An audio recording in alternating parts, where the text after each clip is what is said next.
so flat. So I appreciate you making the effort to come hey, across. no problem. It's nice to get out of the house, Jim.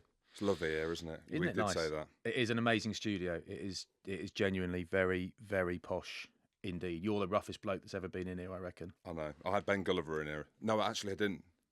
No, so arguably, yes. You are roughest. I do mate Ravo as well. He's pretty rough. Yeah. He's from Hinckley, which is Oh, right, yeah. Okay, so you're top two. We say that Ian Wright was next door, just before us. Apparently, Righty, my mate Righty. Yeah, you said you know him. Yeah, great mate of mine. Well, that's not true. I did like a motorbike day with this motorbike brand. Are we allowed, is this one of these things where we're worried about saying brands? No, and stuff? You can swear, say brands. I'm wearing my Harley hat. You're going to say Triumph, aren't you? Yeah. So I love Harleys as well. My mate works Triumph, so he's like, "Do you want to come and do this day where we just scud round a load of bikes?" Yeah. So Ian Wright's coming. I said, "Mate, I love Righty. I'm a Crystal Palace fan from the old days and an Arsenal fan. He's like number one, Righty and Brighty." And wicked day. And Ian Wright, he probably won't thank me. He won't hear this. He killed a clutch on one bike, completely killed it, and it was a brand new bike. Don't muck around on a bike, mind. He goes quick. And then we had this big day together, really good crack. And fast forward about 6 months, and I was somewhere that I'll say openly I don't really like that much. I don't love. I was at Soho Farmhouse, and I like the gym because I love working out. But I'm not massively keen on the Soho House vibe. But I was in. What did Liam Gallagher say about Soho House in the farmhouse? He said, what did he say? He said it's Butlins for rich cunts or something like that. Yeah, it's just. Do you know what? It is just such outright privilege that it breaks me a bit. It's almost like no one's there showing off. Everyone there's nice, and it's just. I don't know. It's almost like it's contrived elitism. I don't know what it is. It's people paying an annual fee to go somewhere and then again be overcharged for something just to show everyone that they can afford it whilst being humble. And a lot of that is bullshit. What I'm thinking, I've probably got a chip on my shoulder. It's cheap. Because I'm from Maidstone. Do I say I've got a membership there or not? It's cheap. I had a membership for years, and I thought I don't actually go there. I don't like it, and I binned it, and I haven't missed it once in about 5 years. Anyway, right, I'm in the sort of the room there, having the restaurant bit, and Righty walks in, and was there with my girlfriend and her mum. They're like, "Oh, it's Ian Wright, it's your mate." I said, "Oh, it's Righty," and I said he won't recognise me, and he looked over, and from the other side of the room, he's like, "Oh," he pointed at me, his big leather jacket on, about 3 sizes too big. He walks over, takes his flat cap off, and I stood up and I said, "I bet you don't know my name." I was like, "Right." He walked over and went, "Big man." No idea, mate. No idea. I could hear my girlfriend saying, "Tell him your name." I was like, "No, he doesn't need to know my name. Big man's fine." Well, he's right, big man. As we saw each other upstairs as we came in, you're looking incredible. Not that you weren't looking well before. I think it's the tan, but you had your, you can't say fanny pack. Yeah, bum bag. Bum bag, yeah. All into that. Mate, I'm not in great shape. Jim, I went to the gym this morning. My seeing as we can plug brands, my mate Ollie Hayes, he says he played for Worcester and Bristol in the front row. I never saw him play. Carried bags a bit. He's got a gym called SoFit in Bath, and if you Google it, he's the guy that James Haskell had a massive rant on online and called his gym his wife's shed and said he was a nobody or something like that, and he'll always be skint, he'll always be a no, whatever it was. But Ollie Hayes, I was my first session back after a summer off with him this morning, and he weighs me in. He walks in. He's not of the new school. He's like, "Mate, you don't look that bad, but you do look fat. You look fatter than you should. So get on there." 126 kilos. That's a lot. I'm only 6 foot. That's a lot. I should be 120, 118, and I'm 126. So I'm not in great nick. And I also woke up this morning and I realised there are people who've played rugby and people who are in much worse nick than we are. We're walking around, we're fine. Like, we are okay. But my shoulders are shot. And I woke up this morning and my left shoulder, it's not that it doesn't work, it's just that it really hurts. And so I get to the gym and I said, "I'll warm up in a minute." But I took a coffee in the car on the way there and I couldn't drink it because I couldn't steer my left hand. I couldn't drink it with my left hand. And for Christ's sake, the whole workout, it didn't work. And even now, I've got to Paddington just now, an hour ago, and I'm looking in Boots for 55p for ibuprofen. How cheap's that? Yeah, I don't take it. I need to actually need. Yeah, but I don't take it. But I'm like, I was cheap. in so much pain that it's still knackered now. That's my sob story. Yeah, it's cheaper than CBD. Yeah. But talking of rugby, and without topping you with pain, but I am in significant pain. Are you? Played in Billy. Oh, yeah. Clark's How was it? Yeah. Yeah, not great. So we played against the classic. I'm calling it Lions. Ed Slater's game, by the way. Yeah, we changed that. It kind of moved to Slater's game. And that's where I got roped in. So I was like a hard no. And then, obviously, having Slates in here, having done the cycle ride, I've now got the association with the hashtag 4Red. I'm in, and I'm starting. And you talk about the scales. Banners is playing. Yeah. So Matt Banahan, what do you reckon? Well, he's what? So he's 6'7". He's heavy. He's a heavy bloke. 115. 127. Wow. 127 Oh, brilliant. kgs. He's heavier than me. Heavy, and he looks big as well. We don't want to body shame, but he's bringing shame on his family there, isn't he? He's let himself down badly. There's too heavy. That's what I thought until he got out there and was carving up. Of course He's was. melting people. He's a freak, mate. Well, that's what I mean. That's the thing, Flat. So these lads have just retired. You've got him.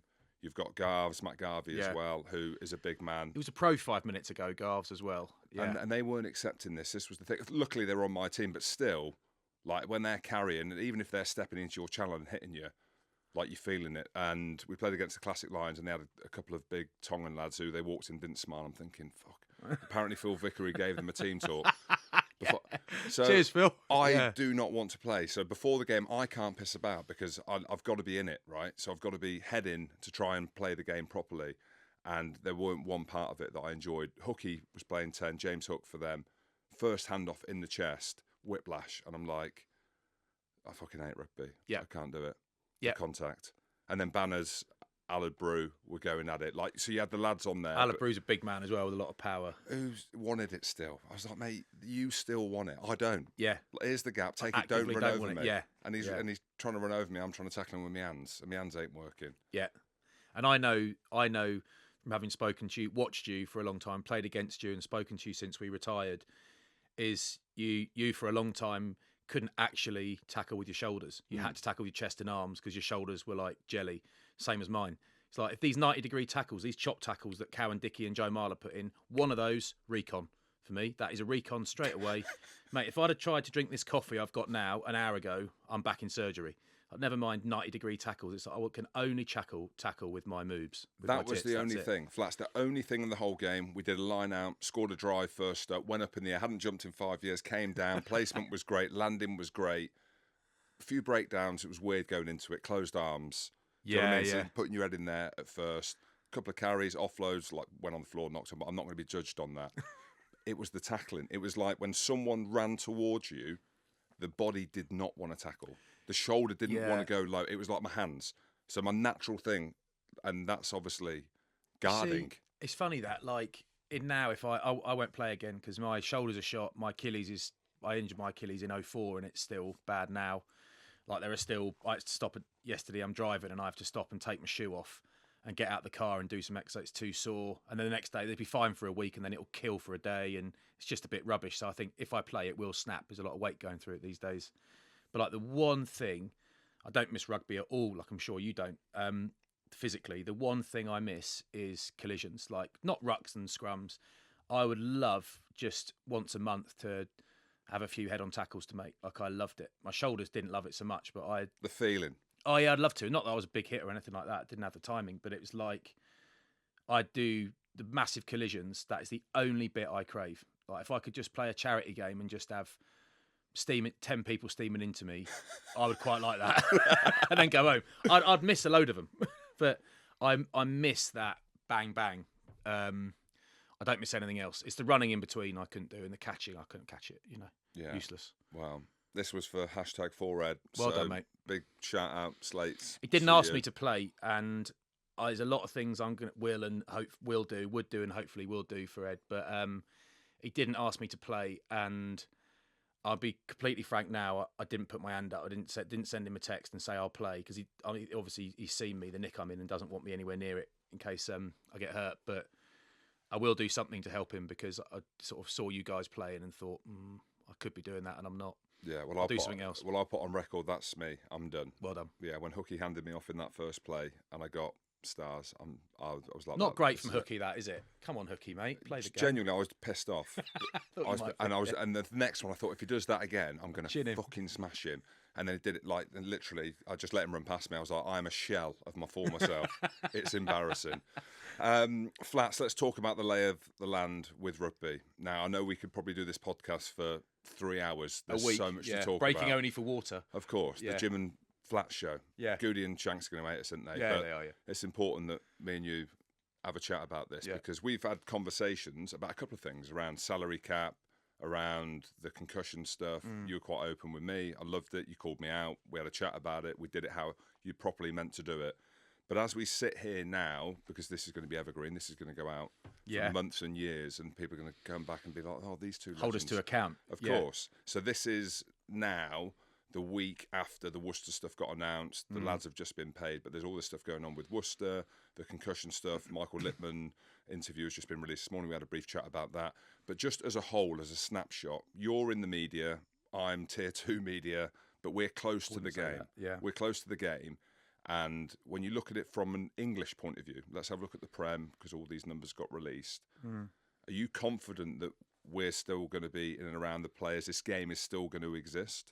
I think I am confident, but there's definitely an element of that is fingers crossed, because I want it to survive. I think rugby will survive, but I think that actually, as with a lot of things, turn on your telly. There's a lot of things that probably whose impacts could have been lessened had some sort of decisive action been taken earlier. And I think we're already using hindsight rather too much in English rugby, and I feel like it's easy for me to say because I'm just at home making toast and hoping else someone makes the decisions that keeps the game alive. It's not me doing it, so I'm being generous with someone else's livelihood and decision-making processes here. But I feel like some big decisions have to be made. I think on the concussion piece, the CTE piece, whatever you want to call it. You sent me this morning on WhatsApp the clip from Michael Littman on Twitter on a chat show in Oz. I was with Lippy a couple of weeks ago in Oz. A few weeks ago we met up, old teammates at Bath, of course, and horrible, absolutely awful. I'm an old teammate and mate of Steve Thompson's and played against Alex Popham, and I know these guys like you do, same generation of players. But I feel like I think if rugby is to survive, and I think by survive I mean not can rugby's various governing bodies withstand all the lawsuits that are coming, because there will probably be a precedent set there which allows the unions to survive those, even if there are payouts or whatever. I can't see these lawsuits folding the global game, because the global game existed before money was around and before professionalism started, and there's a lot of rugby was played before the game went pro and all those things. But I think that there are some steps to be. I think rugby needs to be decisive at some point. And World Rugby, we know. I listened to your pod with Dr. Phil Ribbons, which was great. Professor Phil Ribbons, which was great. And World Rugby, again, as he said, laudably are investing in research and that stuff, and that's great. And with that, will those results will hopefully bring, will help justify some reasonably aggressive action on it. But that it's about, are mums and dads going to want their kids playing rugby in the next 20 years as a rule? I mean, there will always be some that just do, but I think it's about those people who are undecided, and they want their kids to have a thing. They want their kids to play a bit of sport at school or at weekends. What sport do they pick? Because, of course, the kid guides that to a point, but I didn't pick rugby. My dad picked rugby for me. So I was always going to play rugby because I was from a rugby house, but it was kind of chosen for me. I'm very pleased it was. I couldn't have done anything else. He saw you eating 5 bowls of Alpen. Cereal. Yeah, exactly, every morning. Exactly, yeah. Whole milk. And it's, it was obvious, and genetically it was obvious, whatever. So there's that. I think does the game survive? So in one sense, are the unions forced to pay out so much money in lawsuits that the professional game folds? I feel that's unlikely, and I hope it doesn't happen. I want the best for the guys. But also it's about participation and numbers and how many kids play and all that kind of stuff. So there's all sorts of interesting conversations about the removal of tactical substitutions. And also I think, like, why does it have to be permanent? Why don't we trial it for 2 seasons? 2 seasons or 3 seasons or 1 season is nothing. It's nothing. It's a click of the fingers. It's just no time. Why don't we try it? And to that end... Try what specifically? Try what? Why don't you have fewer players on a bench? Why don't you have no substitutions, no tactical substitutions? So the game is all powerful. All anyone talks about. You and I have spoken about it. These young fellas, they're all massive units and all that stuff. Well, lots of players... more than half a team is replaceable within 80 minutes. So lots of players don't, or very rarely have to play 80 minutes of rugby. Now, if you want to reduce someone's power, make them run. That is why the world's strongest men, don't look like bodybuilders a lot of the time. They don't move any further than they have to. So if you want to take it from a sort of a serve and volley game, you sort of Ivan Isavic, take it to a Nadal and longer rallies, more fitness, all that sort of stuff. More minutes would mean that. Of course, there's, I feel like that is at least worthy of trying. It's at least worth trying. And then that kind of combines, it kind of combines with the financial thing, but I'll get to that in a sec. I think where we went when all the red cards for high tackles started happening, it felt mad. It felt like you can't have a game now without a red. It still feels a bit like that sometimes, but I think for so long it was such a big adjustment was needed for, the safety of people playing is the most important thing. Not just us lot in the pros. We get the best medical care. It's Bob and Sue on a Sunday morning on their own in a field somewhere in Somerset. That's who it's really about. It felt a bit crazy, and there was probably, we might still be in it, a period of overcompensation. But I think that's necessary because so little was happening beforehand in terms of safety, and so much was allowed because we loved it and everyone loved it. Like State of Origin now is not as much brawling, but when there was brawling, you fucking loved it and I fucking loved it and they fucking loved it and the fans fucking loved it, right? That's the point. But that isn't good enough anymore in rugby. It's still good enough in boxing and MMA. In rugby, it's not good enough anymore. It's becoming more transparent. People are scrutinising it more and more, and rightly, because it's the safety of themselves and their children that we're talking about. So I think it'll probably come back, and there will be a slightly more common sense approach to refereeing, and it'll get more and more common sense led as time goes on. I think it's getting there a bit now. There will always be anomalies. There will always be stuff we disagree with, but then that sort of pulls it into the financial piece, and that's a much larger conversation. And again, it's worth asserting that I am not an expert. We are not experts in this. These are just opinions, and a lot of them are speculative. Their guesses really is what they are. Slightly educated guesses, but guesses really. And Premiership rugby, English rugby clubs spend too much money. They spend more money than they bring in as a rule. So people just sort of glibly say rugby's a business now. Well, it is, but it's not a very good one. It's not a business that works. It's a loss-making business year after year after year in almost every case. So maybe if you have fewer subs, maybe you don't need as many players in your squad. Maybe that's a way to save money. Of course, that means some lads are going to not have contracts, which is brutal. But it currently spends too much money. So it's a massive answer to it feels like a massive answer, but there's so much to talk about. But there is the physical safety and financial safety are the two major issues facing rugby at the moment, and specifically English rugby. Worcester's given everyone a shock. I absolutely agree with what Steve Diamond said, that they are just the first club to potentially fall, but there are other clubs that are perilously close to being in the same situation, and that's not good enough. But you can change it. It's not dead. You can change it, but there needs to be some decisive action, and there will be lots of mini injustices. There will be lots of, in inverted commas, sort of financial casualties and casualties in terms of employment. Lots of P45s handed out, which is brutal. But if something isn't done, eventually, you are crossing your fingers that the game survives, and that won't be enough because there are lots of other viable alternatives for people to go and do. Yeah, it feels like that for sure. Also, I'm going on now. That also buys into the whole thing about growing the game, whatever that means, growing the game.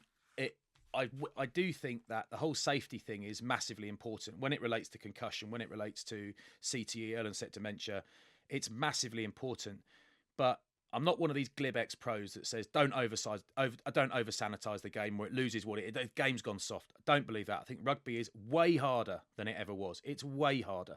It's horrible. Less violent, but way harder on the body than it was when we played than it was 30 years ago. Well, so I do think those things, but I do think that a sort of an acceptance from people who make decisions in rugby and people who are involved in rugby that rugby actually isn't for everyone is fine. I think that's fine. Rugby is not for everybody. There are some people who don't want any part of a sport that aggressive or confrontational. Some people don't like team sports. They're like whatever. This whole thing that we have to make rugby appeal to everybody, and we have to sanitize it to sort of reduce the controlled violence within it to such a point that it appeals to everyone. Firstly, you'll never get there. Secondly, I don't think you need to aim that wide. Rugby, it's just okay. For rugby's not a tiny sport; it's a huge sport. It's nothing like football, but it's big. but it doesn't have to be for everybody. And I think if that is your aim, that's somewhere you might never get. And I think it's a point of time that we're in where we've all got an opinion. Everyone's got an opinion. Everyone are problem makers as opposed to problem solvers. That's arguably what we are, because we're talking about it. So we're making a problem that is already a problem, but we've got no solutions apart from some of them, which we'll go through, like in terms of ideas that you've got. But I look at the NFL now. They've managed, I know it's a completely different sport, but they've managed to migrate their way through such a tough period with the lawsuits that they went through, the player welfare issue that they went through, to the point now where, you know, Lady Gaga's there, Eminem, fucking 50 Cent. There's this big fanfare around it. All the sponsors are coming in. It feels like we're in the middle of this. I don't even want to call it drama, because it's much needed drama. And I know we spoke a while ago around my initial views on rugby and how us as young men, as boys, as young adults, signed up for what we signed up for at that time. And obviously a lot has changed since then. More knowledge has come out. But it feels like NFL has managed to get through that commercially and from a numbers point of view. The worry is, though, I think, is around the kids. Like my wife, for example, and I'm happy to put this out there, doesn't really want my kids to play rugby. And and it's not necessarily based on the head injuries or anything like that. It's more about the state of my body coming through the door. And I try and say to her, look, well, you know, we would never have this life. We wouldn't have the kids. You know, you wouldn't be with me. I'd be on the building site. Do you know what I mean? With whoever else. So this wouldn't have happened. But I think there is a worry, isn't there? Because of the time that we are now in, and there's so much other choices, you know, online, gaming, all these things.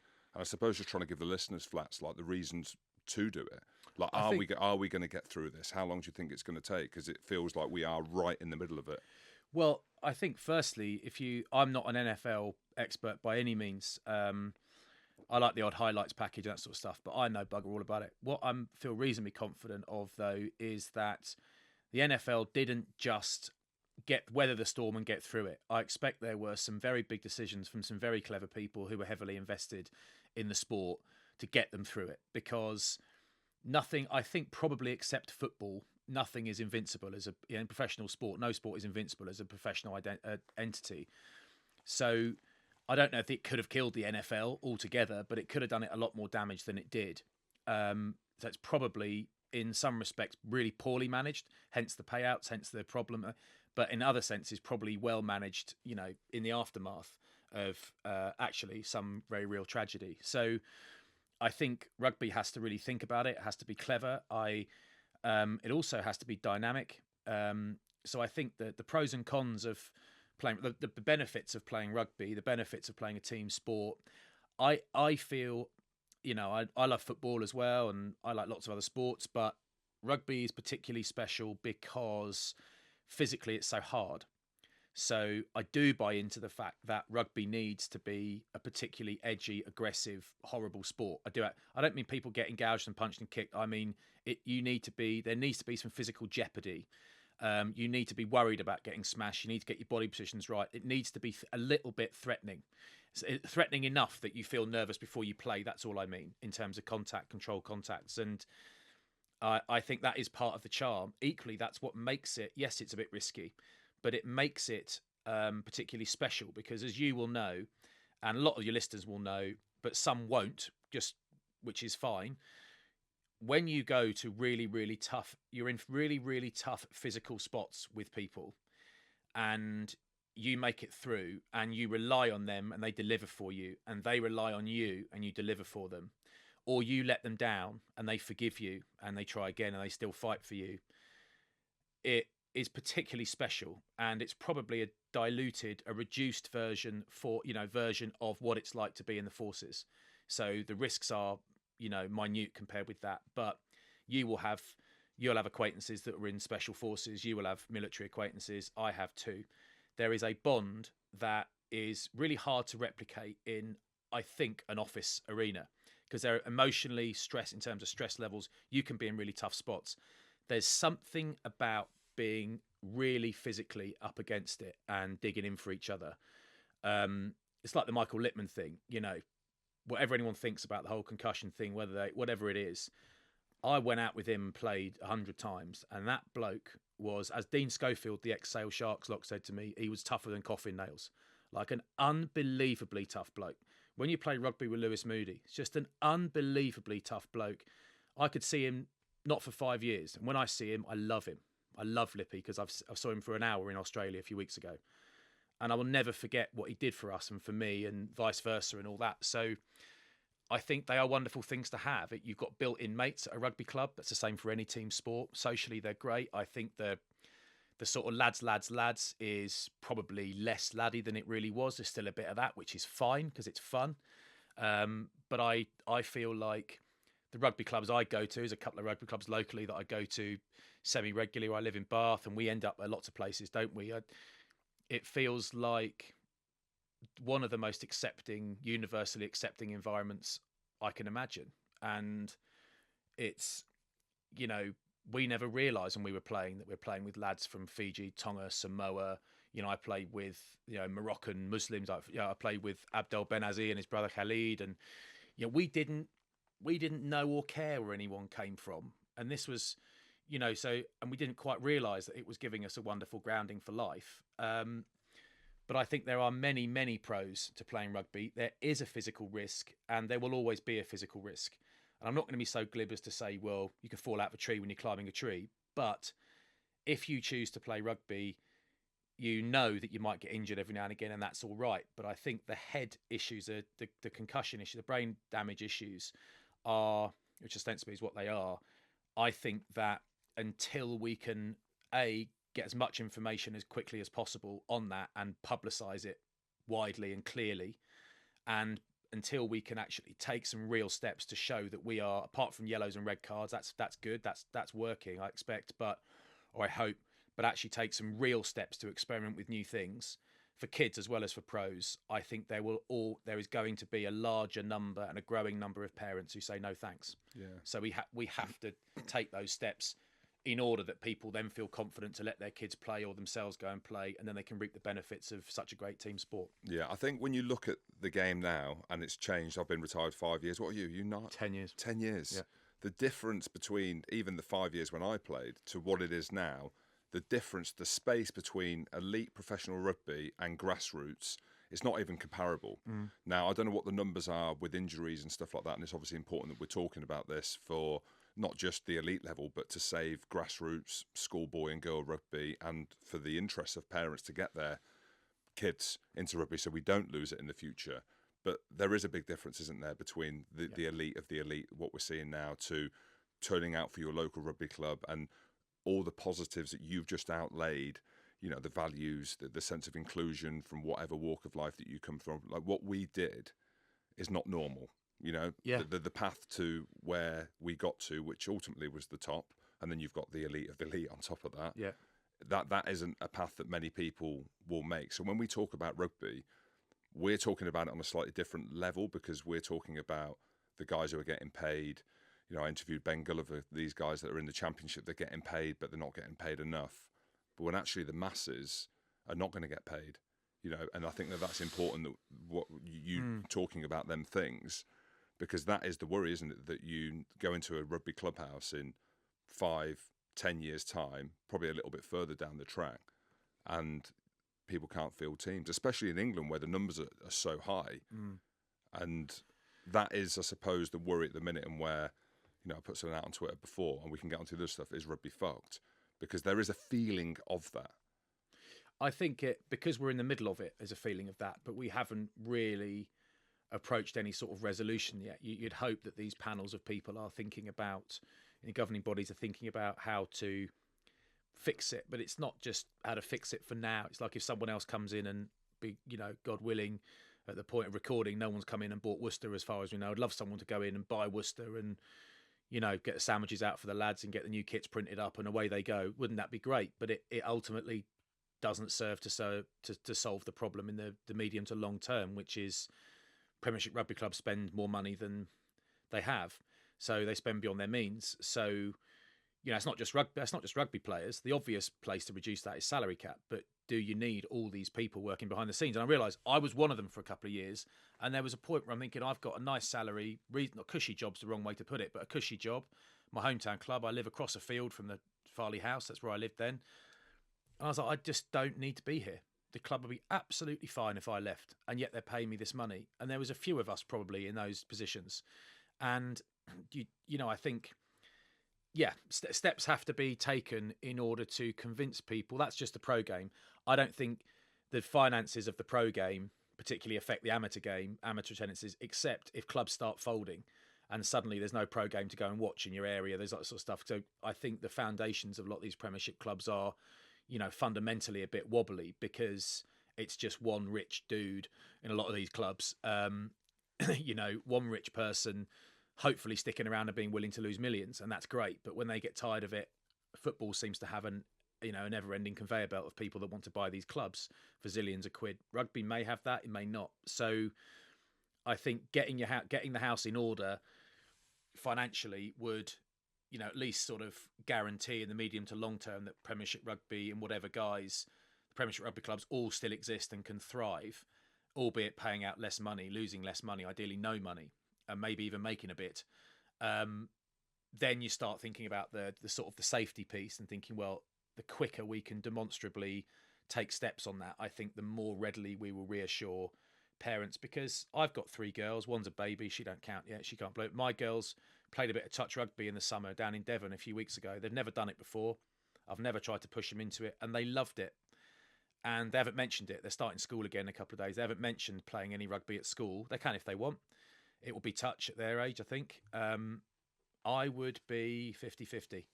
I would want to know about the coaching. I would want to know a bit more. You know, I've got mates whose kids have had concussions and they're completely right with it. You know, that's fine. I'm not. They could be. They're not right or wrong. I'm uncomfortable with that. I'm uncomfortable, and you know, when I was young, everyone wanted to box. Yeah, let's go to a boxing club, and my parents were like, go if you want, but you're not. You don't want to be. We don't want you to be in a boxer because we know what happens. They get brain damage. But what you need to do is take real demonstrative steps before rugby gets to the point where people say, no way, you know what happens with rugby players. Their heads are all gone by the time they're 50. You know, you got to take steps now-ish to get that done, to reassure people. But they have to, not just for reassurance, but for safety. But with an acceptance, a very open acceptance that rugby will always be a bit dangerous, because it will.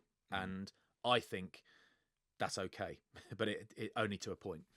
So to close this part of it, I think you gave some solutions as a problem solver, not a maker. So, and we are different on a few things, which is great. That's the whole part of the conversation. I mean, you've mentioned substitutions. So would you say right now? I mean, it could change. That's fine. Changing your mind in the future, listeners, is fine. Changing your mind's fine. I spoke to Sean O'Brien, Irish rugby legend, about it a couple of months ago. We're at a thing. What do you reckon? He goes, I wish people would just leave the game alone and stop it. And I thought, it's a really interesting perspective, because it seemed obvious to me to stop the tactical substitutes. Then I think, well, think about myself in the last 20 minutes of half the games I played 80 minutes in over the years. You could argue it was unsafe for me to be out there. I was so fucked, mate. That's my point. Yeah. But anyway. So fucked. There was one game I played against Leicester, and they always said, if you give us everything, it was a Prem semi-final, boiling hot, up at Welford Road, you give us everything, and if you put your hand up. And it was me against Castro Giovanni. So I started the game, and Castro had a couple of good scrums. He had one good scrum after half time. So the first half, he was...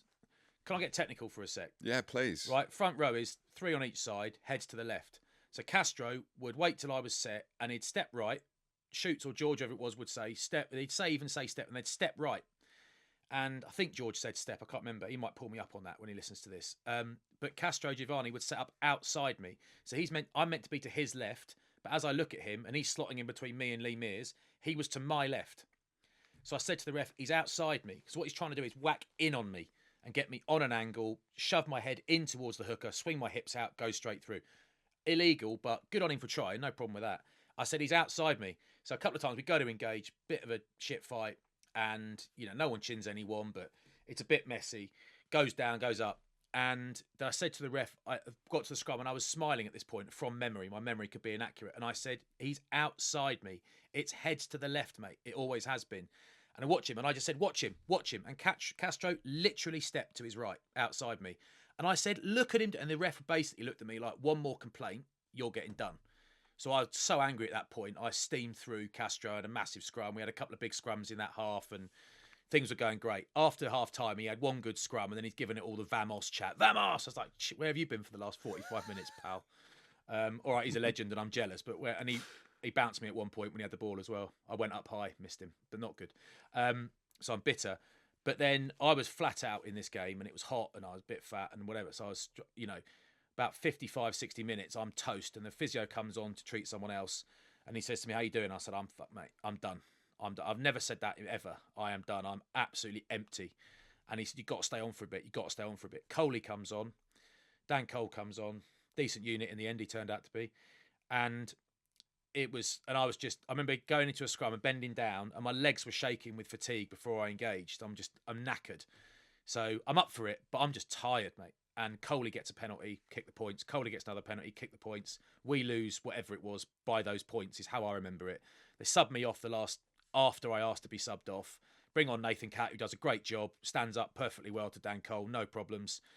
And it's like, if they couldn't, we lost the game anyway. But I'm thinking if I'd been on there another 15, 20 minutes, but You're wanting that for Fraser Balmain now, aren't you? I want Fraser. I want Fraser doing 90s. Right. My point is, it would be uncomfortable for a period of time. But if you want the game to become slightly more aerobic, anaerobic, don't know which one, and less power, then actually Fraser Balmain he's not a giant bloke. He's a big, strong man. He's a big old block. His physique would have to change a little bit, just a little bit. He would end up naturally probably being a couple of kilos lighter, better in fitness tests, a bit more Super Rugby of the old generation than Prem, a bit less top 14. And I think that's all right. So I think there would be an uncomfortable period, but I don't think it'd last that long. If you give the teams enough warning, then you change your pre-season a bit. And Fraser spends 8 or 9 weeks running a lot more. That's actually what happens. And you get fitter. Like I was substituted on 55, 60 minutes repeatedly for years, and I felt absolutely fine. When somebody was injured and I could play 80, I very often felt absolutely fine after 80 minutes. There were some times when I was hanging, but I often did 80 and felt great. Great's relative. But the idea of everyone getting tired together, I think, seems sensible to me, and I've got no medical qualifications whatsoever to back that up. So no substitutes, but more blood capsules will come in then, won't they? Oh, yeah. Anyway, we won't Dean get Richards into that. was not the only one. Oh, we know that. Everyone was doing it, not everyone. Simon Cohen said, sat in that chair opposite you. I'm halfway through that pod. I haven't finished. Quote unquote, that's what he said. And he spoke about the game's reset that it needs, which we're going to come on to. So lastly, to close that, so no subs, anything else? So when you're there and you're loving your ruggers and you're watching it all unfold on social media, you're thinking potentially the subs, and if you could have another one, not that's going to happen, but if you could have one. What have you got? I think quite an interesting one might be the Jackal. I think what would happen to the game if you ruled out a Jackal? One thing people say is rule out a box kick. You can't rule out the box kicks. Firstly, it's an art form when it's done right and it's really effective. Secondly, if you're 15, 80 metres from your own line and I'm defending your attack, you're defending your own line and I'm defence. If I know that box kick is not an option and you pick and go, the first two defenders can deal with that. Everyone can steam at your 10 who's going to kick the ball, and it's actually an unfair advantage to the attacking team, probably. So I think you can't rule out box kicking. It has to be an option to keep defences honest, I think. And as for limiting the numbers of them, I don't know about that. I think you've probably just got to live with it. But I think ban it. I find myself wondering, not very often, I'll admit, what would happen to the game if you ban jackaling. I jackaled a lot of once. Injuries. I jackaled once in 14 years. How did it feel? I love the Jackal. Not that it's about shoulders, me, mate. but I'm going to tell you, I was unreal at the Jackal, mate. You're lucky because you're 6'9", but you got long arms. For me, it was like, imagine cutting your arms off at the elbow. It was like trying to get those around a ball. Yeah. Do you know what I mean? Like arms like a crocodile, mate. Just waiting to get blasted. I'm in this position, and if someone hits my shoulder, it's coming out. It's either one is definitely coming out. Yeah. So I wasn't an option for me, and luckily Jacqueline really came in after I. What do you think to that? What do you think would happen to it? I could arguably see that being changed because there's been some horrific injuries of lads now, and this is the whole evolution of the game. Like, so once someone gets good at Jacqueline, well, you've got to find a way of clearing them out. So then you evolve and you play close to the line around the laws and the rules of that. Like at Saracens, I remember, I mean, as many people listen to this as you know, I was a bench player, cannon fodder effectively. So I'm the man in training because I just taught myself up there because I was half decent at Jackal. Personal assistant to the Saracens second rows. Yeah, exactly. Jim, get in there. Get in there. Yeah. Right. Young Marrow, have a run up at that. Billy, have a run up at that. Oh, I can't clear him. So next thing, they're coming in at the side and then they're fucking rolling me out. Yeah. I'm like, ja. You know, I've only got 1 year left on my contract, so I didn't want to be in there again. So Kelly Brown got himself in there, and then Petrus was getting fucking blitzed out as well. Yeah. So we were the cannon fodder. But that's what I mean. I do agree with you around the Jackal. I think I just think it would quicken the game. It feels massive, and I think it ain't massive if you try it for a season. It ain't massive. Just try it. Try it. Give everyone fair warning. Help all the coaches. Give them. You're not changing it by Tuesday. Try it. You know, I think the banning box kicking thing doesn't work. Another thing that I think doesn't work is bringing back rucking. And I like the idea of it in principle because we all liked shooing people, which was great. I love getting shooed as well. Loved getting shooed. Loved it. I got properly hurt once, but that was generally because someone just trod on a soft bit and a sort of a kidney shot, and it wasn't deliberate. And he's a good bloke, Steve Thompson. And although he did stamp on both my hands deliberately and broke them both in the same game. Don't worry about it. But that's because we're mates. And that was different. He loved that. But it was... what was I talking about? Yeah, the ruck. It's nice in theory, and it's less for the refs to look at. The refs got virtually an impossible job, infinite variables, and it's less work for the refs too because the players are self-regulating at that point if you're shooing people out. I do not agree that the game would be quicker. I think it would slow the game down. Like you watch the old videos and it's like, oh yeah, stamp, it's kicking the crap out of him. It's great. As long as it's not a stamp and it's a ruck, it's great. The ball is slow. Like the ball is really slow. The conditioning of these players when they're playing, you almost can't score with slow ball. You need the game to be quick, really, really quick. So I think reintroducing rucking is a lovely romantic idea, but in practice, I don't think it works because it actually takes quite a long time to get someone your size out of the way, longer than it does quite often to get a jackler out of the way or someone who has a bite and goes. If you know that you can lie there a bit until you get shooed out, the game slows down, I think, in practice. Away from the safety of the game, which is obviously what we want to talk about, but now we're segueing. You'd hate this one, okay? So scrum, free kick, and then they go for the scrum again. And I loved scrummaging. I loved it. Slowed the game down. Yeah. Used to love pushing. Yeah. But I don't think you should be allowed to do it. I think it needs to be a tap and go, play away. As often as possible. Speed up the game. I don't agree with that because it's not because I love scrums. I get as bored by scrums that take forever as you do. I've got a different solution to that. But scrum clock doesn't work. Like in terms of stop the clock for scrums doesn't work because then it's like take as long as we want them. And the TV companies can't have that. They need to know roughly when they're getting off air. TV is very important to the game of rugby. There's no money there without it. So we accept that. So putting a clock on scrum, stopping the clock doesn't work because it effectively, gives you carte blanche, a version of, or it relaxes it a bit. There's a huge amount of pressure on referees. What you're saying is, turn the tables. I can give away a free kick. I can go early, a 5 metre scrum where you're going to try and punish us. I can go early and give away a free kick, and you can't scrummage against me again. I've got to get out. I can get out. I can give away. We can take turns giving away free kicks. It's really, really easy to give away a free kick in a scrum. Just go in early. There's lots of things you can do to give. Well, that's one. There aren't that many, but you can give away free kicks. Okay, and if I've given away 2 or 3, and the ref says, "Do you know what? That's enough. It's a penalty now." Then actually they can just sub me off and bring on another guy, and he can give away 2 or 3 before he gets into trouble. There you've got 5 or 6. Yeah, but you said he can't because he's not coming off. No, currently, if you change your law and not mine, it's magic wand stuff. It doesn't work because it gives someone a get out, and whether you think that's cynical or nobody would do it, somebody would do it. I played against Wasps. I love Wasps. I love Lowell and Oyers boys. They went on, dominated a brilliant team. I played against Wasps in the era when they just so often went to uncontested scrums. And I realise I'm saying this publicly and it might turn out to be twice ever. My memory is they repeatedly went to uncontested scrums because their scrum was good but not great and the rest of their game was great and it got them away with it. I was on the field in I think it was a Premiership semi-final, I think it was, or playoff, something like that, against Wasps. And I came off the bench, impact the finishers, yeah?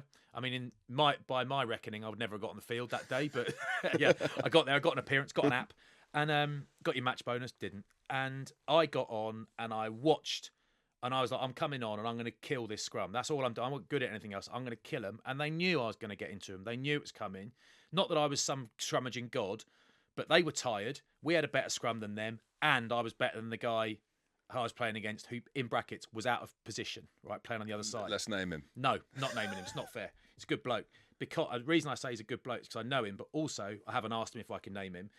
I am confident, I could be wrong, I am confident I saw someone come on and tell him, you need to go down. And I am confident I saw him say, not doing it, I'm not doing it. And they said, you fucking are doing it. And he basically did it and wouldn't look at me.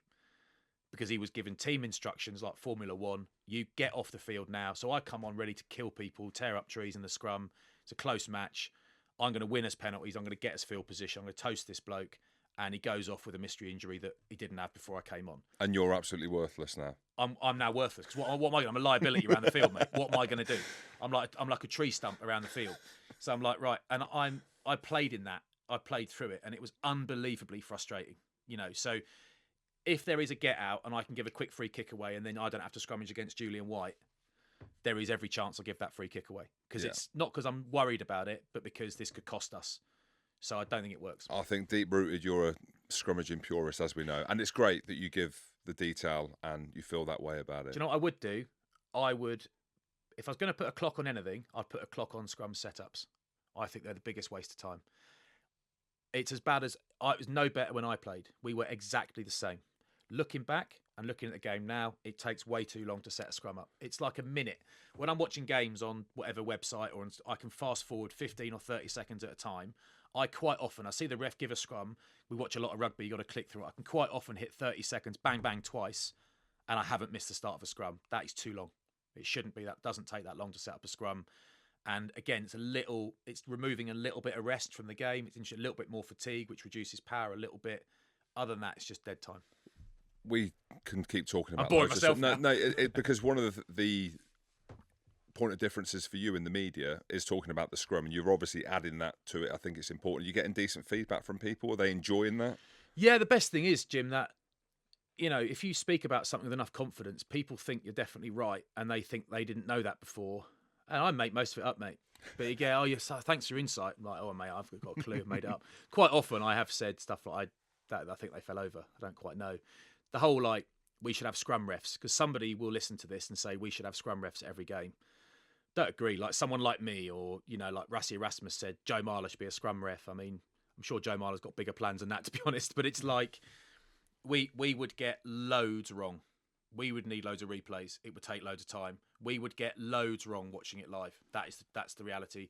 I reckon there is a really good chance that ex-professional props and front rowers would get as much, if not more, wrong than current referees. That's what I think. Free kick and play away. If you got to do it straight away is what I mean. Yeah, that's why we should free kick and play away, Flash. Salary cap. Now we are different on this again. You might manipulate me with your depth of or convince answer. You. You might convince me that I think differently. Now, just hear me out on this. A few different things, and you can give your opinion and tell me why I'm potentially wrong. I understand the state of the game. We can see it. I've kind of known the state of the game for a while, as probably you have as well, and we felt it's not sustainable. And then now as these big dogs come through, let's use Maro, Genji obviously came out, just to name two at the start. And then we start to hear the rumours of salaries coming in. We can name them. Guys like Bigger, 700 grand plus. Jesus. 40 wants the same. You can't live on that in Northampton, mate. You can't. Well, there's no all you can eat Chinese, so if you're in there every night, potentially, because that's gone up 30 quid. And you've got, obviously, 40 wants the salary. Then Faz goes in and says, well, look, if these are getting paid that, then the marquee player comes in. Pietau's on £1 million.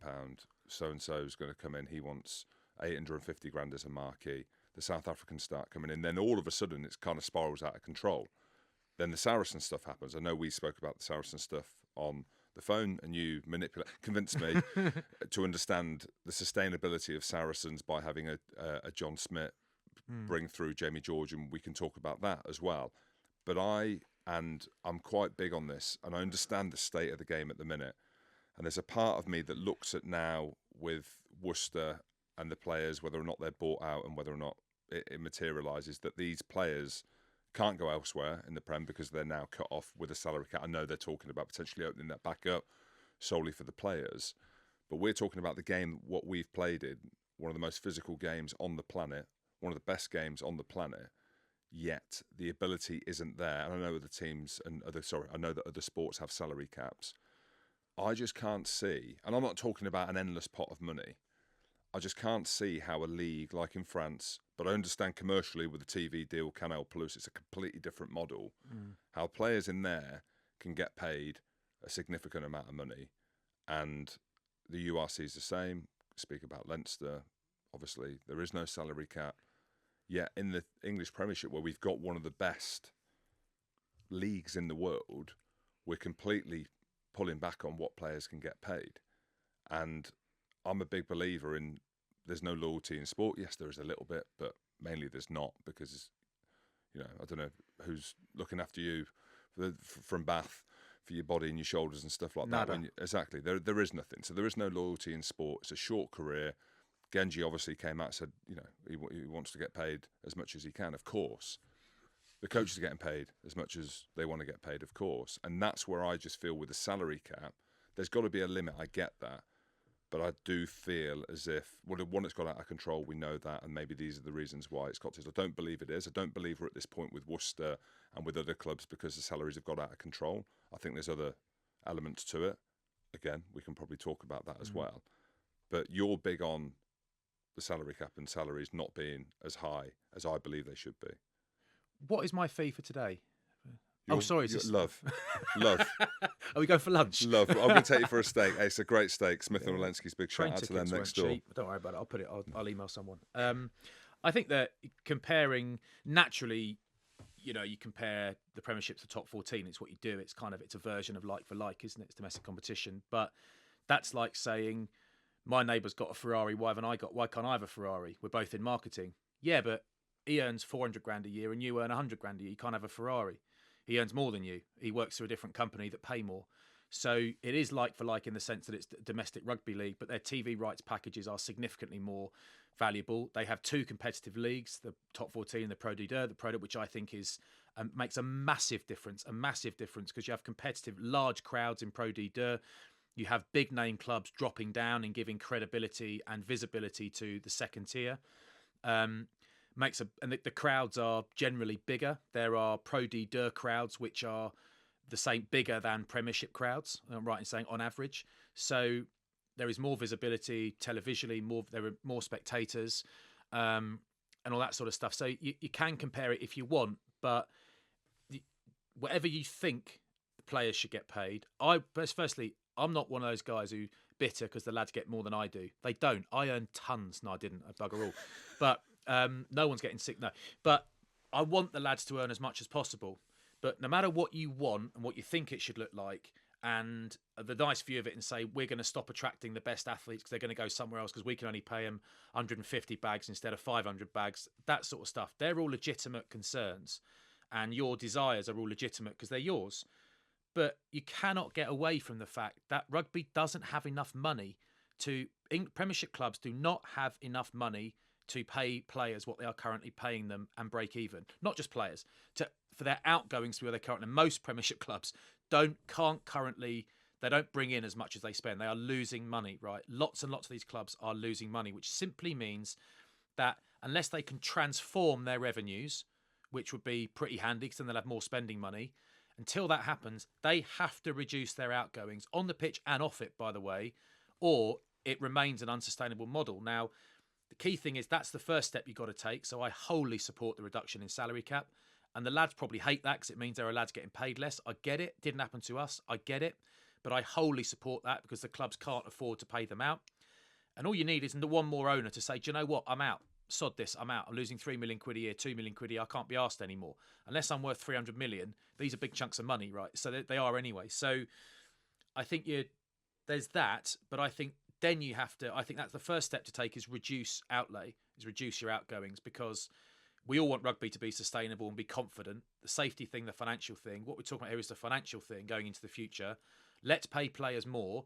If you're losing £1 million and you sign 2 players for 500, you are then losing £2 million unless you can produce £1 million of extra revenue because of those 2 players, which leaves you back at square one, losing £1 million, right? So it doesn't work. Your financial advisor would never advise you to spend more on the same stuff that's causing you to lose all this money. It doesn't happen.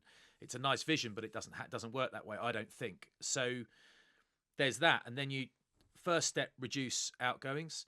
Second step, but ideally happening concurrently, is think of ways to boost revenue, boost visibility, grow the value of the game so that TV rights pay. They basically reimburse club owners. They pay the game more, pay the clubs more. There's that. And I think a great way to do that is to, one way to do that is to try and aim, it'll take a while, but aim at the French system of having 2 really competitive, fully televised leagues. I think it'd be really, really appealing. And I think maybe there are too many games, right? Everyone agrees rugby players play too many games. Why don't you make the leagues smaller? Like have 8 in one, 8 in another, 10 in one, 10, whatever it is, 2 leagues of whatever it is. So actually you've got some big names. You'd have Bristol, Bath, you'd have big names dropping into the second tier for this season, but there is competitive element, there's promotion, relegation. This is all pie in the sky, but what it does Problem solving, though. Well, it reduces the number of games, which is vital. It reduces, because that shouldn't be an arbitrary number. I think that should be properly enforceable, and players shouldn't be able to play more than a certain number of games, whatever position they play. But it reduces the number of games in theory. It makes there are smaller blocks of games, so it addresses another clear problem in English rugby, which is me buying a season ticket and the star players aren't playing in half the games because they're away. That's completely bizarre to me. Always has been. It's completely bizarre. And you've got owners paying massive salaries to lads who ain't there. They're off doing something even harder. So when they finally come back, having been paid all the while, a lot of them, they're more tired than they would have been had they stayed. They sometimes get injured. There's all that stuff. Not everyone's Dan Cole and can just do it for 79 minutes a week for 300 years. There ain't many built like him. So I wonder if, in terms of boosting revenues to, reduce losses and eventually see clubs break even, and what we want is make profit, because then no matter how many times you call rugby a business, only then do these, whatever they're called, franchises, clubs, businesses, organisations, whatever, I don't know, whatever they're called, only then do they become attractive to any investor, because you have a model that doesn't see you losing millions of pounds a year. So I want Ellis Genge to earn £1 million. I just love watching him. I love the bloke. I love everything about him, right? You can't pay him £1 million. You can't, because you haven't got the money. You haven't got the money. What you're doing is, Jim, you're being generous with someone else's money, and you're accepting that someone else who's rich is going to suffer a massive loss. And I think if you were the person losing all that money, I don't think you would pay them more, because you would guarantee that in the short to medium term, that is money not money down the drain, because you get a player for it. That is definitely increasing your loss, 100%. I wouldn't be buying a sports team or a rugby team necessarily to make money. It's easy saying that because I'm never going to buy one. Never know if this takes off. If this flies, Rogan style, then I might. Yeah, I don't know if I'd buy Worcester though. Maybe Wasps, because they're Coventry. I know they're looking for a buyer. Yeah, but that is my emotional quick fix. And look, it isn't sustainable, but I don't know enough about the other sports, so I am shooting from the hip, and I'm talking rubbish in some sense that people think. You give a much detailed answer. This brings me back to the whole Saracens thing. Now, what we're seeing, or what we saw at Saracens, is similar to what I think we'll see with Leicester. Now, Leicester have got a fantastic academy, some brilliant players coming through. Let's name a few of them. George Martin, the Chesham brothers, Freddie Stewart, who's not agreed a contract yet because he obviously wants more than 200 grand that he's probably been offered, and they can't, either afford to pay him, which I think they can afford to pay him, but they can't fit him in the salary cap. Yeah. But what we saw at Saracens was actually, by being as hardworking and diligent and supportive to the academy system, because remember, Saracens before, no disrespect, Flats, back in the day, they had these superstars, didn't work. What they focused on was me. You're a superstar now. You profile's higher. You're up there with Pina. I was out for dinner. I was only there because I was cheap. He was asking for your front, so I was asking for you. Good bloke, isn't he? Great bloke. Loves to talk. But I mean, I listen to him all day. Doesn't ask that many questions, but he's a great bloke. Whatever he says goes. Yeah, I love it. So he had this idea on rugby. It was very different to yours and mine, but I forgot what it was. But Saracens back in the day, they produced Jackson Rays, George Cruz, Maro Itoje, Nick Azikwe, Farrell, Tompkins obviously come through there, Alex Good came through there. So these lads are working through the academy, getting paid a nominal amount. They come through. To what point they want to get paid? Obviously, because they go on to play for England, they go on to become British and Irish Lions. We're seeing that with Leicester now. Van Poortvliet coming through, scrum half. I don't know what he gets paid. It wouldn't be much, but at some Soon point, will be much. Exactly. But so the salary cap is stopping these homegrown players being able to earn. So it's almost like debilitating. It's almost like, well, what's the point? What's the point investing in these players? Because at some point we're going to be sending them off to a Bath or a Bristol or to France to go and get paid. Because now players are thinking, well, there's not a lot of loyalty in the sport. My career's short. The health issues and stuff, we're watching these old fuckers coming out of the game and they're fucked. I need to get paid as much as I can. And this is where my mind is when Genji mentions, I just want to get paid. He's gone to Bristol, by the way, on a pay cut, as he bollocks. But well, I'm sure they couldn't put that in a press release if it wasn't true. Maybe it's not as big a pay cut as he would have to have worn at Leicester. Maybe. I don't know. Or year one's a pay cut, year 2 and 3. I hope he's getting loads. That's what I hope. Well, I imagine year 2 and 3 is one of the best players in the world, in my opinion, Me as too, well. yeah. So that is where shooting from the hip, if a Nigel Ray or a Dominic Sylvester or a Lansdowne at Bristol, clearly, and I've only named 2, there's obviously 10 other clubs. That was 3, but yeah. Yeah, okay. Want to invest and I say invest because you're looking for a return on investment, want to own a rugby team, then why can't we give them the ability to do what they want to do and buy success or buy and have the best players at their team? Because that is what they do in France. But I know the model's different commercially and they've got money coming in from Canal Plus, but surely the only way we're going to grow in the championship and the model that you've mentioned as well is by people coming in with fuck you money, being like, you know what, I probably ain't going to get a return on this. Because one thing we'll talk about after this is the media and how messed up that is in terms of rights and, you know, there's not one place to consume rugby, so therefore you're actually alienating more fans because it's more difficult to be able to watch it on TV and pay for it. But that is solely shooting from the hip, is if someone wants to come in and pay a player X amount, why can't we allow them to do that? Because ultimately, if Worcester or a Newcastle or a Glasgow or an Edinburgh whose salary, I mean, then you think compared to Leinster, say 14, 15 million, Glasgow, Edinburgh only put 3.5. So that they've decided where their salary cap is. They've decided their level. Do you know what I mean? Well, so they don't even spend up to the cap because there ain't one. So why can't we allow a Wasps, if they don't want to put in 5 mil, but they only want to put in 3? Because they're not going to be competitive anyway. So, and when it gets to Europe, so you're talking about the guy with the Ferrari, you know, and the Ford Focus that you own. Obviously, you're not allowed to race them in the street, but the Ferrari is going to be quicker than the Ford Focus. So when it gets to Europe and you're playing against Toulouse and Montpellier and all these teams and Leinster, then surely you can't go into that game. You're hoping on a one-off that you can have this big dream against them. But ultimately, with the amount of games in the Premiership, with the internationals, and then Europe as well, you ain't going to win. So therefore, that competition's undervalued as well. There's so much to talk about. I know that there's a lot going on, but that is my opinion on why I don't think there should be a salary cap. But maybe not a salary cap. I think there should potentially be, I think it should be, going back to our media, tier 1, tier 2, and then maybe a tier 3 of players. So tier 1 is the elite of the elite, and there should potentially be a level, whatever that number is, Flats, 500 grand, 750 grand, or you can go as high as Pietà, £1 million. And maybe you should have access to 5 players that are in that. And then I'm spitballing here. And then tier 2, up to 300 grand, 350 grand. They're your Scotland internationals. I wish I got paid that. You know? Mate, Hoggy's tier 1, mate. Hoggy's tier 1. Yeah, but, well, he argues that he's tier 1, but he's a lion, so that takes you into tier 1. Yeah. You know what I mean? And then you've got the rest. So He's I'm got $1 million teeth, mate. I'll say that. He looks $1 million. Looks like a China doll. He actually looks a bit weird now. He looks like the old Barbie doll, who's now. It's like the sort of 75-year-old Hollywood actress or actor that you look at and you're like, whoa, he looks a bit LA. Mickey Rourke. Mickey Rourke. Yeah, that's him. Mickey Hogg. Yeah. So he wants to be tier 1. In my mind, I'm trying to work out how the game grows, how they can compete, how players get paid more, but understanding the commercial model clearly doesn't work. And, you know, Simon Orridge's messaged me as well, saying stop saying this, stop supporting Genji. Mark Evans thought the same. And I can't look at it and be like, well, Pietau's getting paid £1 million. Why shouldn't he? Why shouldn't he? Why can't Genji get there? Why can't Freddie Stewart, now he's one of the best fullbacks in the world, get 500 grand?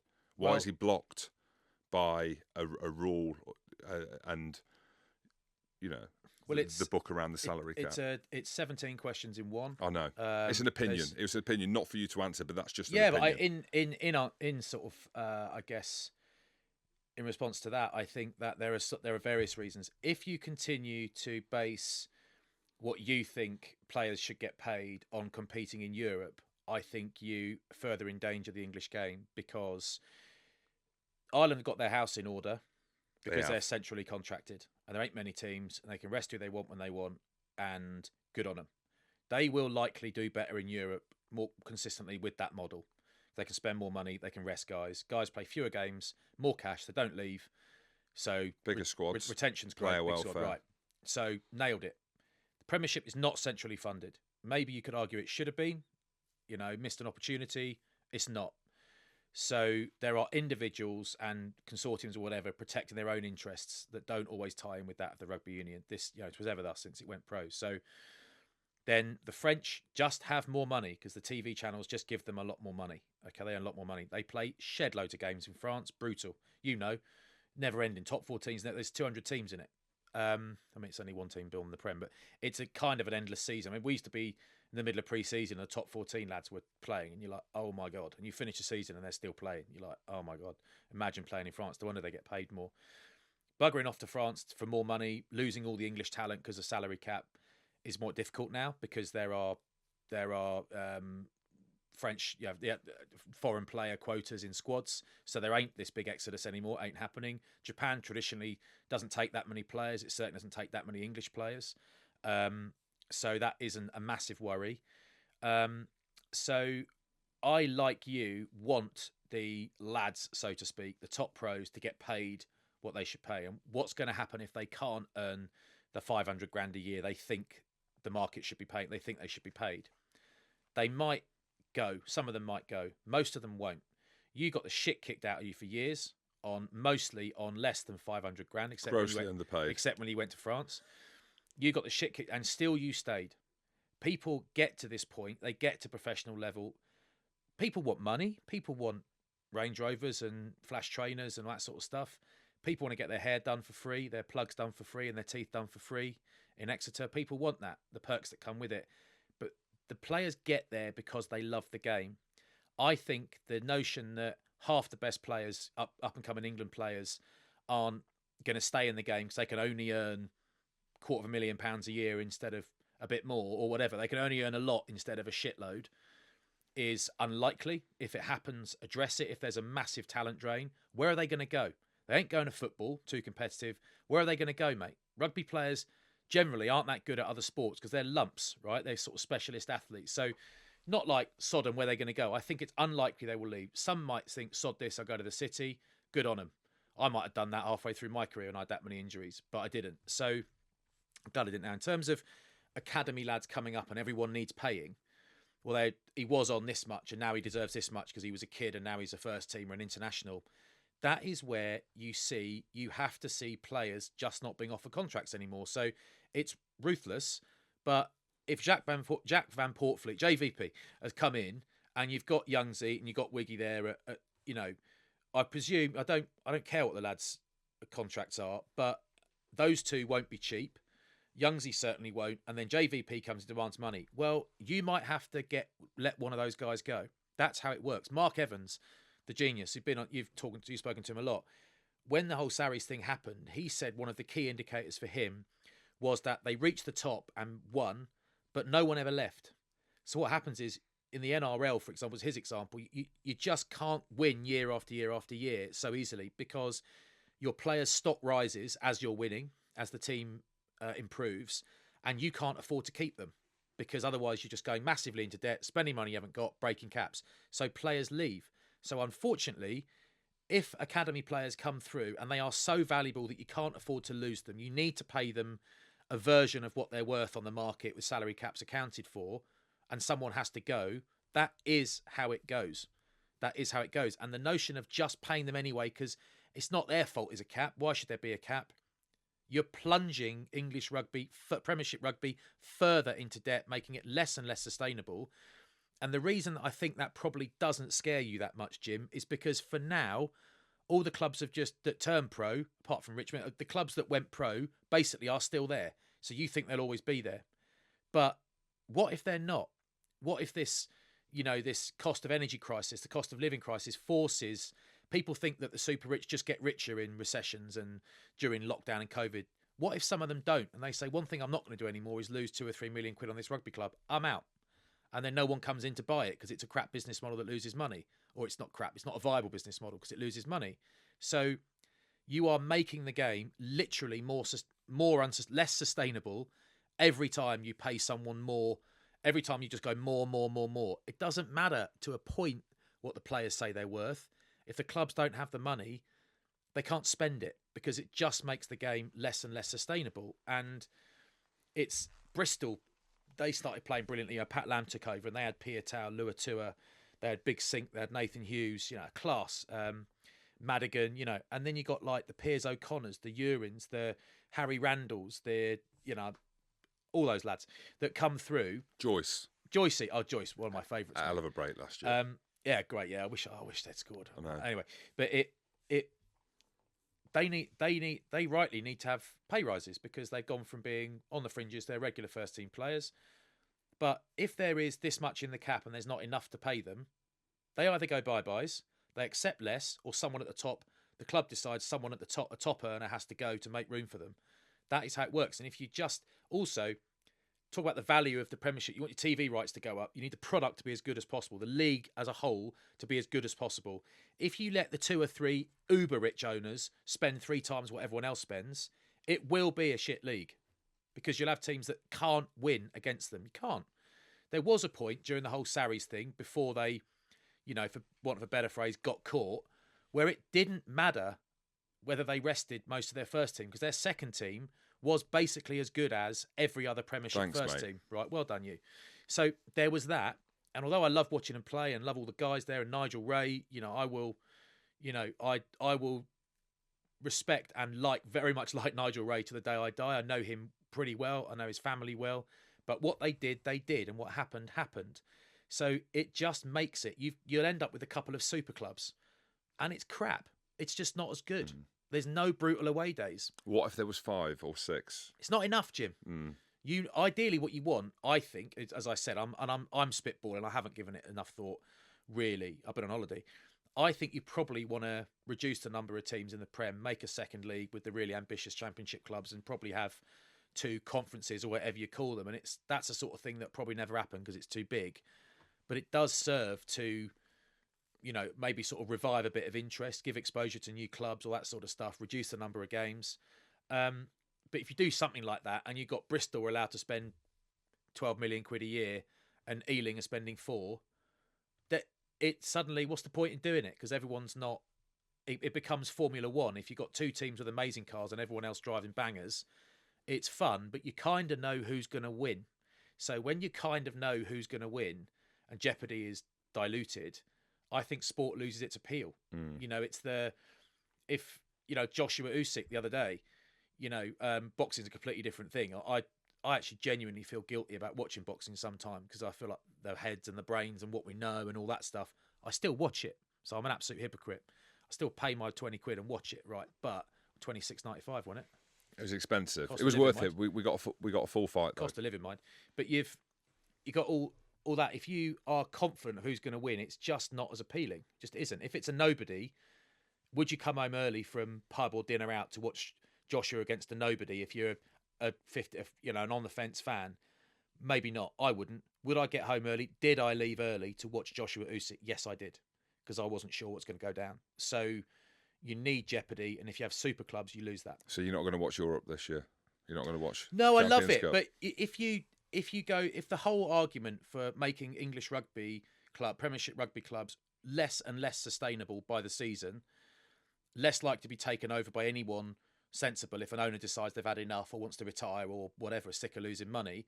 If the only metric by which you gauge the success of English clubs is how well they compete, do you know what? You might have to take Europe on the chin a little bit for a few years. Get your own house in order. The Irish house is centrally funded and in order. French rugby is in a much better place. The model is better. They have more money. Their house finally is in order. The union and the clubs are one in terms of communication. The English rugby's house is not in order.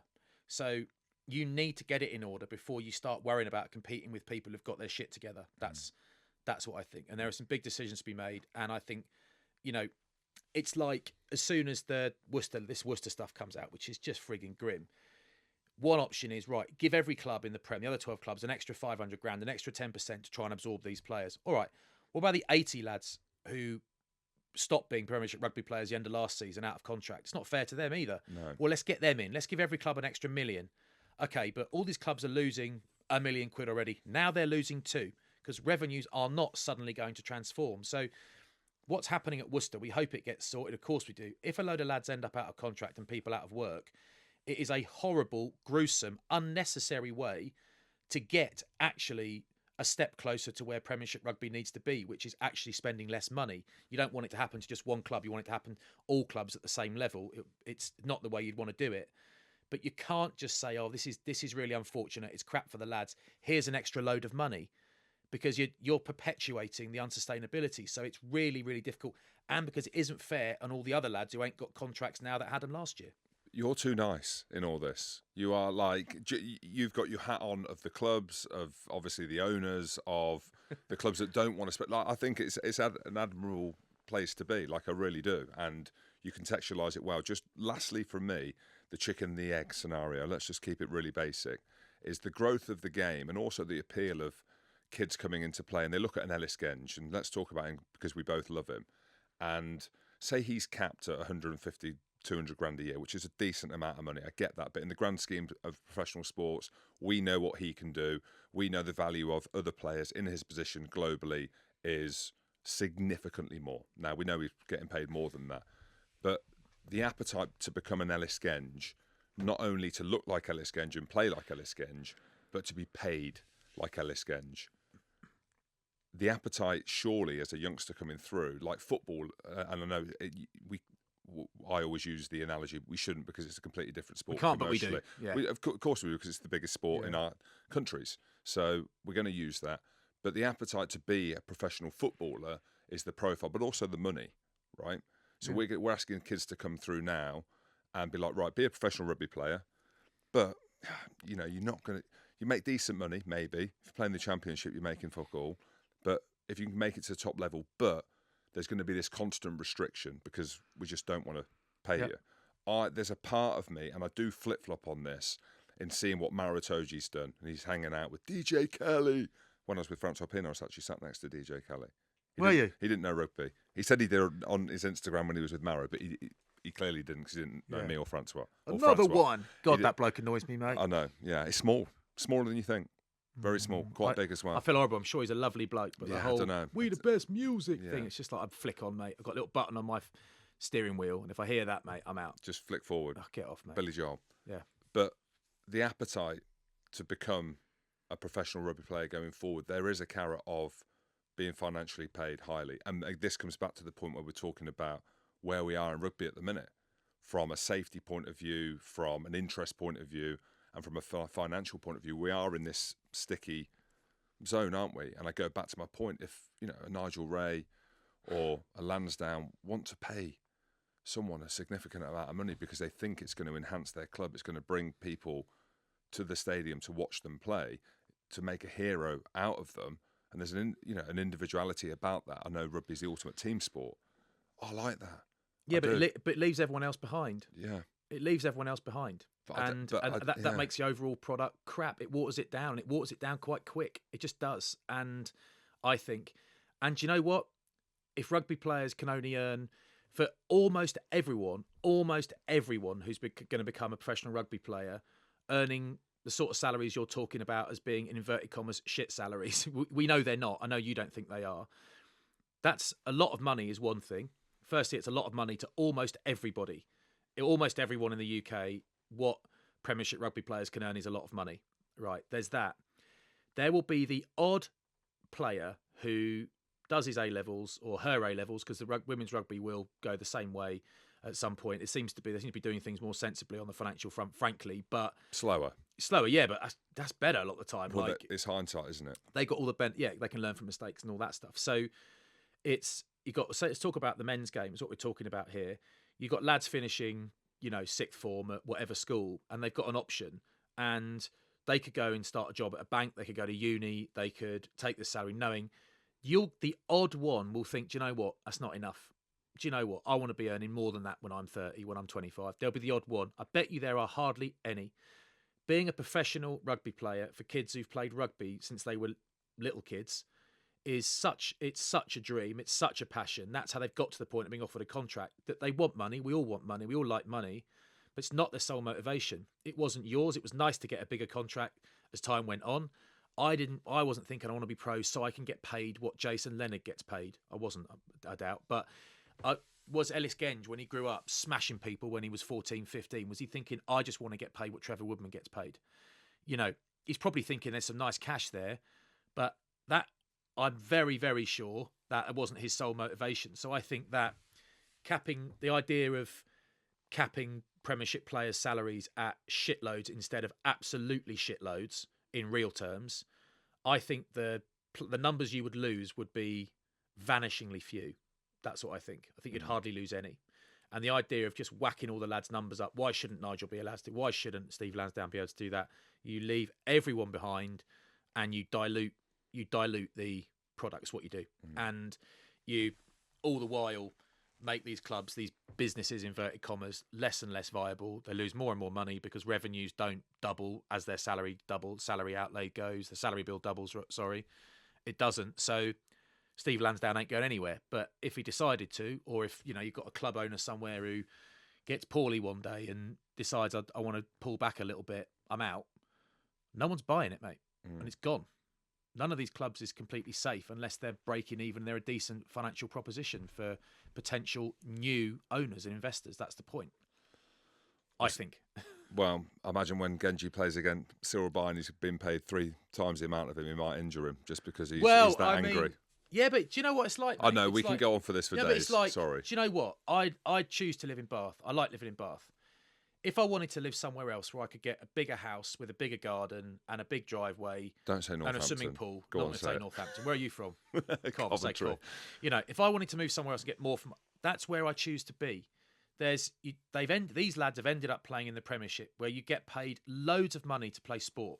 You don't get paid in some circumstances as much as some of the lads in France. Well, tough nuts, mate. The lads in New Zealand don't get paid what you get paid. A lot of the lads in South Africa, that's why they want to come here. There are a lot of places around the world where doing exactly the same job, lads get less money than you do. So you are in a market that remunerates players, remunerates you really, really well. It's remunerated players a bit too well. That's why clubs are struggling financially. That's one of the reasons, I think. So they pull it back a little bit. You ain't struggling. You ain't struggling for bread and milk at the end of the week. It's not as much you could be earning if you'd been born in Dublin and played for Leinster. Well, I mean, I say this gently, but that's just sort of tough shit, isn't it? It's just where you landed. You're really well placed to talk about this, and I don't know how I'm going to migrate around asking the question, but I'm going to ask it because it's something on my mind, and a big UFC fan. Stick with me here. UFC have got a fantastic model, a blood sport, a contact sport. Yeah. The men's part of that has grown astronomically to the point where they've now brought the women. Well, Ronda Rousey a few years ago came in. Now women's UFC is huge. It's crazy to watch. Yeah. Rugby feels like it's been forced into this position of growing women's rugby. We're talking about all this right now around men's rugby being on its fucking knees, on its arse. Some are on their back and some are underground, right? Yeah. Where there's this appetite, of course, but also there's this pressure to grow women's rugby, yet there's no money in the men's game at the minute.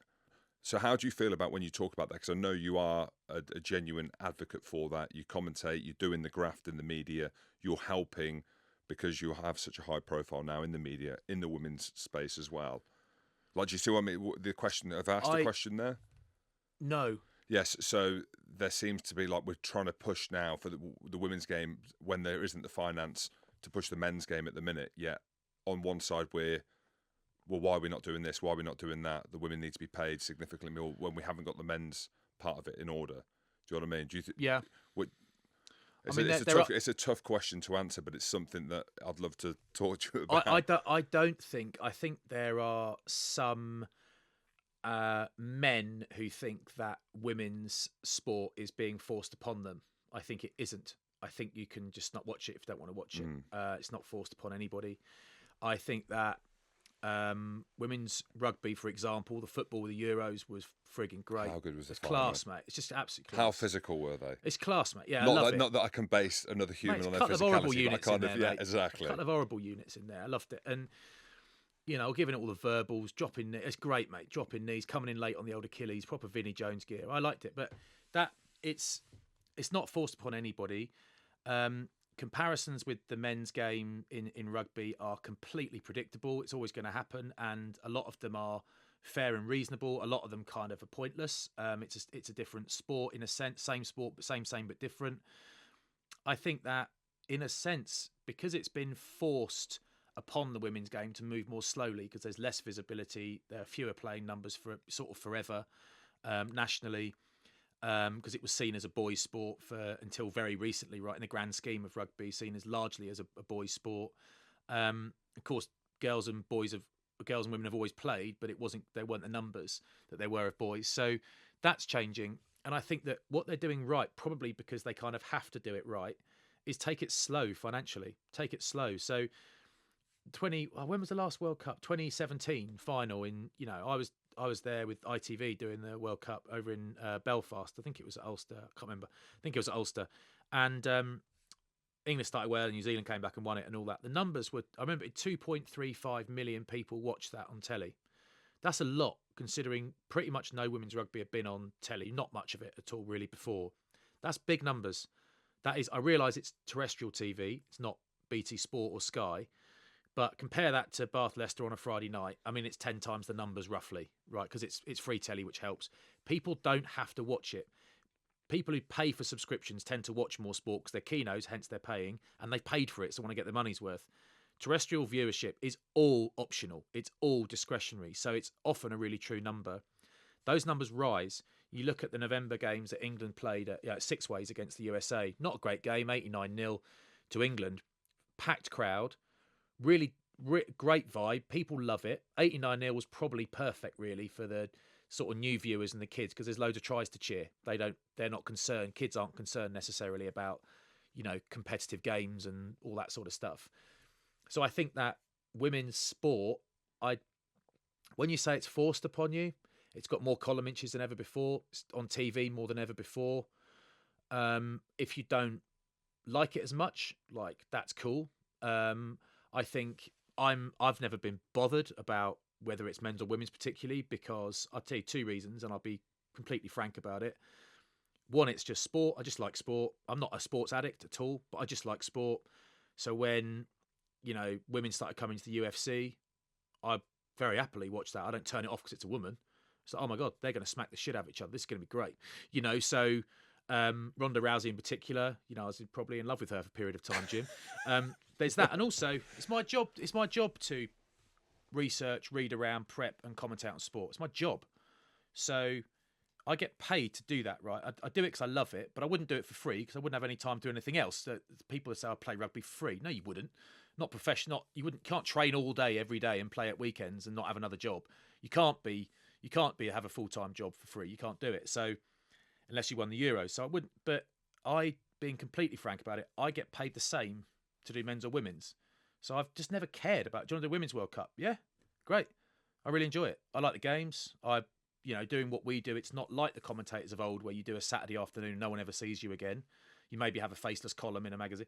We're interacting with players all the time. So I've got to know lots of these girls, spend a lot of time with a lot of these girls. A lot of them I'd call mates. You know, we're not best friends, like I'm not best friends with a lot of the rugby lads, but we're mates, a lot of us.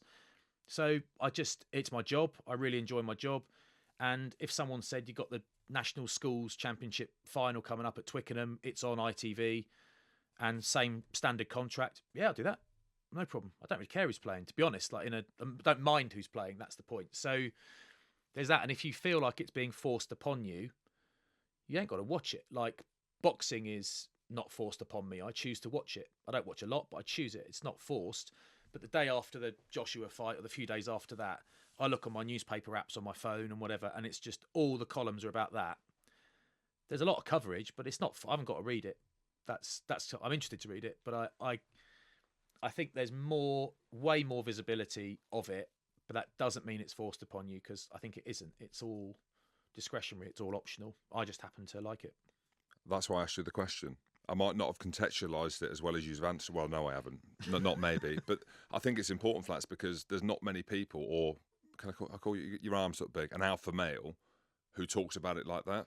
And I spoke about it with Ben Gulliver when we were chatting about the champ, and his wife played for England and Saracens, and we was not stumbling through talk. I was, because it's not something that I'm used to, albeit I've got my wife and 2 girls at home and equal opportunity and everything, and we watched the football and we loved it. But you're in it, and people might ask why you are in it, because you're in the men's game, you're in the women's game as well. And I think you've contextualised it really well, because the majority of our listeners are going to be men.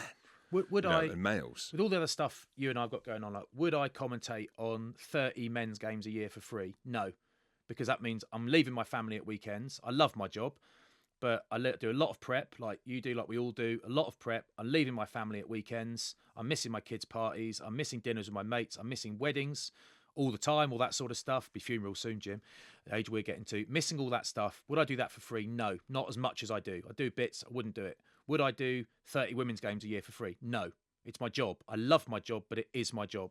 So for me, it's not a lot more complicated than that. It's just my job. And if I really didn't like women's rugby for whatever reason, I wouldn't do those jobs. I'm not obsessed by fees and that sort of stuff. I wouldn't do those jobs, but I like them. And I think I look like an alpha male, and I'm confident and I'm big and that sort of stuff, but I'm probably not that alpha, in that you said I'm too nice about things. What I really try and do is I never manage it properly. I really, really try and achieve balance on opinions, because I've always been quite reactive, emotionally quite reactive, and my sort of chemical reactions to things are generally quite close to the surface. Doesn't mean I'm a crazy bastard. It means I can get, I was reading David Walsh's column on the, about Cadogan on the way up, and I've read it before, and I realised I read it and kind of took most of it in, but the kids were there. Down in Devon, the kids were, so I put it away and thought, I've properly read it today. I'm bawling, mate, halfway through that. And I'm generally, things are reasonably close to the surface. Generally laughs are generally quite close to the surface, but other things can be too. And I think I don't try and pander to everyone. I mean, what I'm effectively saying about, for example, the financial state of English rugby is that I don't necessarily think it's perilous, but it's not great. What I'm effectively saying is I don't think the players should be paid as much as they think they should be paid in a lot of cases. And I'm then going to go out and see all the players in the Premiership for the next 8 or 9 months. So I'm saying that this player JVP might want a zillion quid. He can't have it unless Youngsy loses his contract or Wiggy gets binned, whatever. You know what I mean? That's what I'm actually saying. So those things aren't necessarily nice, but hopefully there is an element, a degree of balance to my views, because I read stuff and see stuff, and my initial reaction is that's bullshit, not having it. And then I think imagine I'm being asked a question on telly, is what I think. Let's actually try and achieve a balanced answer about this that, you can't pander to everyone, but isn't just kind of explosive and emotional, because they're fun, but they don't actually get you anywhere a lot of the time. Well, that's the place I'm still in. I'm trying to get to that place where I breathe, I'm in a nightclub after 30 beers, as in I'm hungover. Someone's Judas me in the back, and I turn around and flip. And I'm in my prime. You're in your prime. Yeah, you're not last weekend not in right Ed's now. game. It wasn't Billy's game. It was Ed's game. Not them. But no, equally, there's massive value to that. And I say punchy stuff, and I dick around and whatever, and take the piss out of people and mock myself like you do. But you're good value. That's the way you are where you are. Like, people like listening to you, or you wouldn't have this amazing studio, this Rolls-Royce studio. But people like that. But you don't tell people how it is and then earmuff it when they try and answer back. You put things to people, and you listen to alternative perspectives on things. And lots of people don't do that. Lots of people decide how it is. They presume omniscience, and it doesn't work. Like, no one knows everything. No one. Except Stuart Barnes. I often think he knows everything. I think every single thing. But he used to. I think that you're allowed to be punchy as long as you're willing to listen to an alternative view. And I am, and you are. I've never found people disagreeing with me to be an act of aggression. If I'm driving 50 in a 60 and someone overtakes me, that's cool. Doesn't offend me. It's like, I'm not I'm a lad. I'm only 61 min. 10% plus 2, 68. We can get away with, I was told once. And anyway. And you're humbly in a $100,000 car as well. But I mean, I don't freebie. talk about that. It's a freebie. Which car are you talking about? No, there's not a fleet. There's not a fleet. Last question, Flats, around the media. Now, I was going to go and talk to you about, but you know, that's already there. It's tier one, absolutely smashing it. But more so players and access to players in the media. Like, do you think there's growth? Because I'm specifically talking about growing the game. Mm. We've seen Genji, we've seen Marla, love him, loathe him. I'm a loather. I don't know what I think about Marla, but don't you? I don't know. I'm not 100% sure. No. Why? Because he don't like me. Oh, so you don't like him? I kind of like him, but I don't want to like him. Do you know what I mean? But I think some of it is now. I think before there was a natural part to it. I think now some of it's staged, of course, but he's got a platform and he should go down that route. I think Genji is natural. I love it. I love that. I think it's important. What are you? Because you're a bit traditional. You're a traditionalist as well, aren't you? I am, yeah. Do you like them putting themselves out there, or? I think it's great. Like this whole we need global stars that transcend sport. We need a LeBron James. We need a Michael Jordan, or we need a Ronaldo. We've tried that with Marrow. Yeah, fine. I mean, ultimately, if you're going to put someone out, putting someone out there doesn't do it. What does that is someone actually being sufficiently charismatic and engaging that people want to hear from him or her, whether or not they watch the sport they play. Right, that's the point. So some of these lads don't want to be out there. Owen Farrell doesn't want to transcend sport. He wants to kick goals, run a team, and eventually coach. Get better. He wants to be elite at what he does forever, and he doesn't need anyone patting him on the back and putting him on telly. And there's nothing wrong with that. I respect that. I love that. Yeah, I think he's a great bloke. And if I had a team, I'd want him 100%. I'd want him in it 100%. Everyone speaks about him like that. Everyone. Yeah, 100%. He's in whatever team I'm running, almost whatever sport, mate. Cricket, he can come and play. I think he's exceptional. But I think you need... These people are engaging, and you've got to remember that. Joe, I really like Joe for what it's worth. And now I want to say something horrible about someone, so you don't think I'm too nice, but I really like Joe, and I like the way he plays. I think he's incredibly honest, and I think his effort levels are enormous, and you can tell that his effort levels have been enormous for a long time. I respect that hugely. And he's very, very good at what he does, and he's got better at what he does, which shows that there's a real work rate, which I respect, sort of blindly, but I respect it. But I think what it's really worth remembering is that, like when you commentate on a game, you and I are not his audience. Current and former professional rugby players are not his audience. We are 0.00001% of the audience. I'm not commentating on, England against USA last weekend, or I'm not commentating on a game this weekend thinking about what Jim and Goody and Shanks and Bolsh and Tins might think of what I'm saying. Of course it enters your mind. The lads will hammer me for that. Of course it enters your mind. We're not the audience. The audience are rugby fans, and they love it.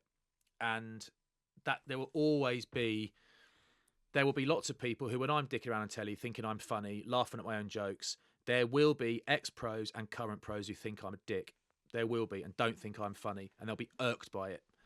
If they weren't rugby players, they might not be so irked by it, but they know me a bit, and they might think it's a bit performative or something, or that's not what he really thinks. I mean, it generally is what I think, but we all perform a bit.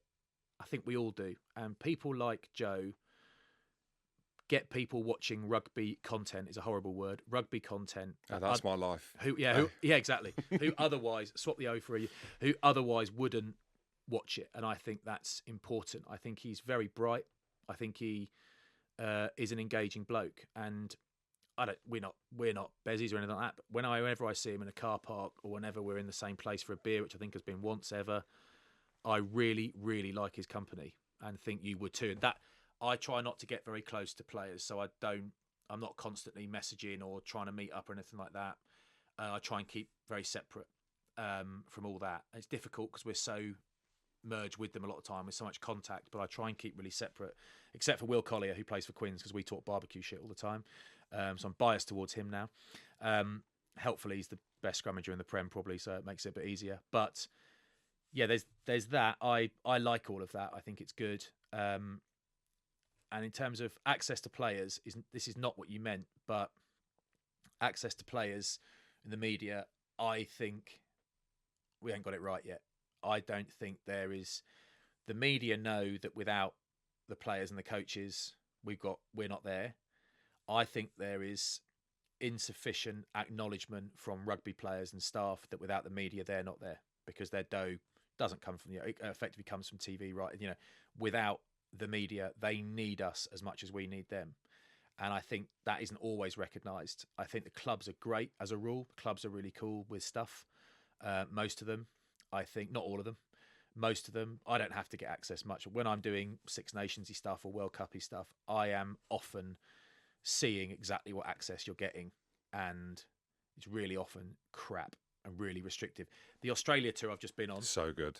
It's really good tour. The access was great. Whatever. That's what I mean. The Stan Sports, was it there? Yeah. Yeah, class. Loads of access. But also, I think English TV, British TV channels are really up for that. It's just suggest an idea and I'll do it. But quite often it's the teams that say, no, we're not having that. Old school. The last World Cup in Japan, the access, mate. I mean, you want me to not be nice about something? Oh, go on. Really nice people. Access was a joke. It was like you put an idea forward and I'd say, why don't we take Genge and Sinclair for sushi in Tokyo and just have a chat? Cameras on, just chat. They can have editorial control if they want. It doesn't matter what they say. And then why don't Jamie George and Elliot Daly love coffee? Let's go to this really cool coffee shop, Deus, Mission, whatever it's called. Let's take them there, have coffee and a toasty, and chat shit. No. I then see the players in the street or in the hotel, and I could say to them, "Oh, do you want to?" I would never do that. It's unprofessional. I know the players are up for that. I know they don't mind growing their profiles. Jamie George is amazing with the media. He's completely genuine, articulate. He'd be up for that. It'd be crack. Turn the cameras off. We'll probably stay for half an hour and chat shit because he's a good bloke. No. You've got this area, and it's like you're put in a room the size of this studio with 3 camera crews in it. So you can't do an interview because you can hear the other camera crews. You're in a basement, windowless basement of a hotel in Japan, and you're like, we're meant to be interviewing Joe Marler. Yeah, we know you can't have Joe Marler. Well, Joe doesn't want to do it. Well, no, you can't. No, he doesn't want to do it. 2 minutes later, Joe comes out, or it's something like that. Joe comes out, and he's like, yeah, I'll do as long as you want. We're out there for 20 minutes talking shit. It's absolutely brilliant interview. There's this fear, there was at least this fear from the staff about releasing these players. And I remember getting back, and there was an article about what amazing access there'd been to the England players. I'm like, oh my God, you were not where I was. We couldn't get a fucking thing away. It's like, all we want to do is take them out for dinner. You can come if you want. We're not stitching anyone up. We are the sole broadcaster for the UK. This is it. ITV is it. And you're not letting us take Elliot Daly and Jamie George for a flat white in town. Like, this is mental. So you compare that with the stuff that some of that content there was on Stan Sport is really good access, but a lot of the interviews are actually crap because they're pitch side, they're chained, no one says anything. But some of it was really interesting, and I think the British channels would love to do a lot of that stuff. They're up for it, they're relaxed. But often it's the teams themselves, the management teams, that say no. Not always, but often. Or just do what Rassie does and just put it all on Twitter. Yeah, I mean, exactly. Yeah. With his Bulldogs. Flats, that was absolutely class. For anyone who's not listened, who's just gone straight to the end, basically, we have not solved many problems. We've given opinions. But what I'm gauging from you is you don't want any substitutes. I want to trial it.